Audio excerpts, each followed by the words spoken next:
What if I told you that taking this tablet every single day for the rest of your life would reduce your risk of dying by 35%? What if I told you that it was absolutely natural and that there were no negative side effects? And what if I told you it was available to every single person on earth? My guess would be that every doctor on the planet would be prescribing this and people would be queuing up just to take it. You're probably thinking this sounds too good to be true, but what if I told you there was a way to reduce all-cause mortality by 1/3 and it's available right now without taking any pills or potions? So in this video, we're going to show you exactly how to do it, why it's so powerful, and why you should be looking at it like chronic medication. Once we've done that, we're going to show you the 6 best ways to incorporate that into your life so that you can look and feel great for years to come. We're also going to share 2 free resources to help you prescribe this life-saving chronic medication to yourself. Before I tell you what it is and why it's so powerful, we need to understand something about human beings. And for that, we need garlic. According to Bram Stoker, the best way to decrease your all-cause mortality by 30% is to avoid vampires. I'm just kidding, obviously. This clove of garlic proves that human beings are inherently lazy. You can go to your local supermarket and get this already chopped up and ready to go. Or, for a fraction of the price, you can buy this guy and chop it up yourself. I know which one I'm going to do, and most of us will opt for the easy, fast option. We're always looking for the shortcut or the simplest way to do something. So what is this thing that we are talking about that can help you live longer? And why does it unfortunately not come in a powder form? I'm talking about exercise. Before we share the 6 best forms of exercise to incorporate into your life to live longer, it's important to understand why it is so powerful and what it does to your body to prolong your life. As we age, physiological systems start to decline. We know this. We start to lose lean muscle mass. Generally, our hearts pump slower, our VO2 max declines. The way we use exercise is that we're using that to almost super compensate those physiological systems.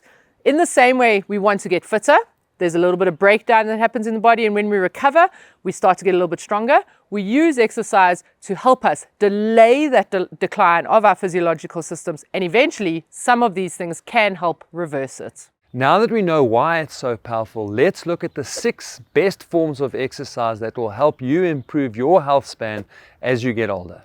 The first one, in my opinion, is the most underrated form of exercise. The barriers to entry on this one are super low, and the risk of getting hurt or injured is almost non-existent. Not only does it build endurance on its own, but it can be done in conjunction with the other 5 that we're going to share, and in fact will play a role in the recovery of those. I'm talking about walking.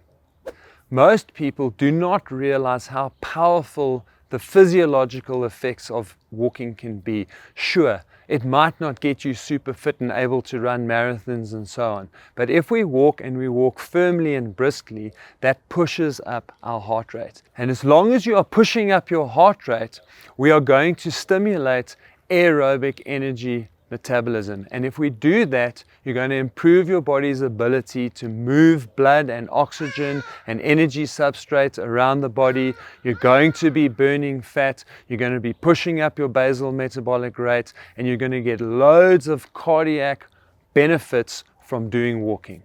Not only does this next one complement the other 5, but this one, as a sports scientist, I believe is going to have the biggest impact on your health and longevity. You see, one of the factors that point to an increased risk of all-cause mortality is grip strength. Essentially, the stronger you are as you get older, the less chance you have of dying. Unfortunately, as we get older, we tend to lose lean muscle mass. This happens as early as our 30s and is a generally linear decline through our 40s, but does become quite exponential from 50 years and onwards, to the point that some research has shown that the average female in the USA can't even pick up an 8-pound bag of dog food. This impacts our activities of daily living and eventually will impact the most simplest tasks of allowing you to take care of yourself.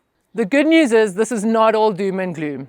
The second form of exercise can actually help slow down the decline in the short term, and in the long term can actually reverse it. Before I share the first of our 2 free resources, let me tell you what it is. I'm talking about strength training. And I know that the first thing that comes to mind when I say strength training is you picture someone in the gym pumping iron. That is not what I'm talking about here.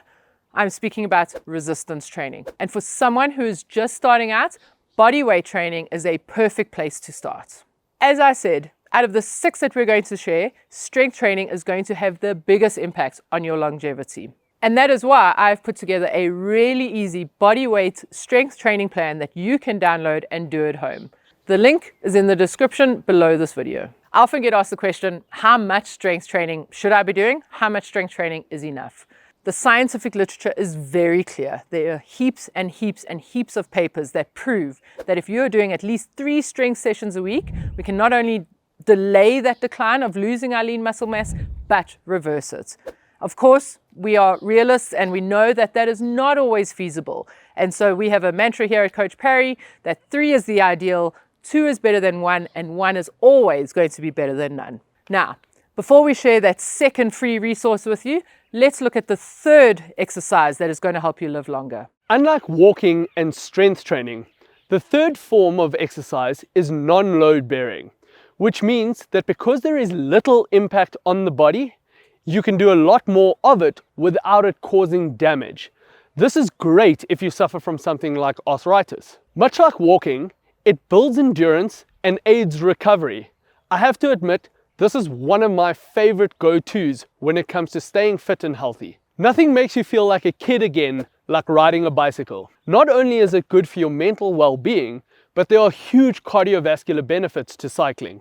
Riding a bicycle, whether it's stationary, on road or on trails, allows you to cover a wide spectrum of intensities, being really low intensity all the way to really high intensity, without the added strain that running exerts on the body.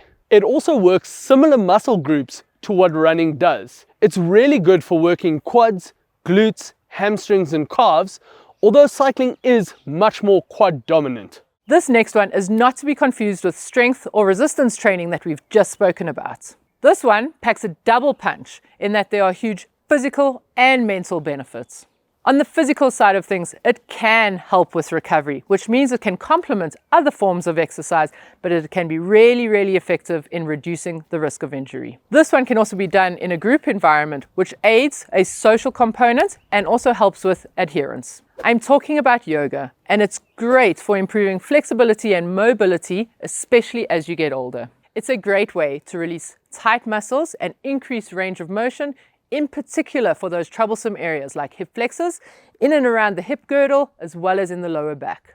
Number 5 is one that is extremely close to my heart. In fact, I grew up in a house that was built around it. My dad, who is 70 years old, is still doing it today. I've built a career coaching and I've been to 4 Olympic Games. The best part about it is that my children have picked up the mantle and they love it too. I'm talking about running. Even though running does place a physical stress on the body and there is an increase in risk as we get older, as long as we put things in place to make sure that we mitigate that risk, running is an excellent way to make sure that you stay healthy for longer. The first thing is not to run every day. Recovery becomes so important as we get older, and in fact, this is one of the main things my father changed. When he was in his 50s, he used to run 7 days a week, and we cut that back to 4 days a week, and that cleared up all the nagging injuries that he had, and unbelievably got him running faster. In fact, so much so that my dad was running faster at the age of 60 than he was at the age of 50. If running is your thing, our second resource is for you. I've created a free web class where we will go into the 5 things that turned my father's running around and how you can implement them too, even if you're a beginner. So, if you want to run pain and injury free, I've dropped a link in the description below. Sign up and I'll see you there. When it comes to staying fit and improving your health span as we get older, the next one packs a huge punch. Not only is it fantastic for maintaining a healthy heart and lungs, but it's also a great full body workout without the impact of running or walking. It targets core muscle groups as well as your glutes, which if you're a runner are really important. Just like cycling, it is also non-load bearing, which means you can do a lot more of it if you'd like, without putting undue strain on the joints. I'm talking about swimming. Not only is it a great standalone exercise, but it's also one of those exercises you can do in conjunction with others without the risk of hurting yourself. The only downside to swimming is there is a big focus on technique. So 1 or 2 stroke correction sessions can go a long way to making you a more efficient swimmer. Exercise will go a long way in improving your longevity and health span, but you do need to take care of your heart. Putting it under undue pressure could be fatal. So watch this next video to make sure your heart stays safe while exercising. It's critical, especially as we get older, and could be the difference between life and death.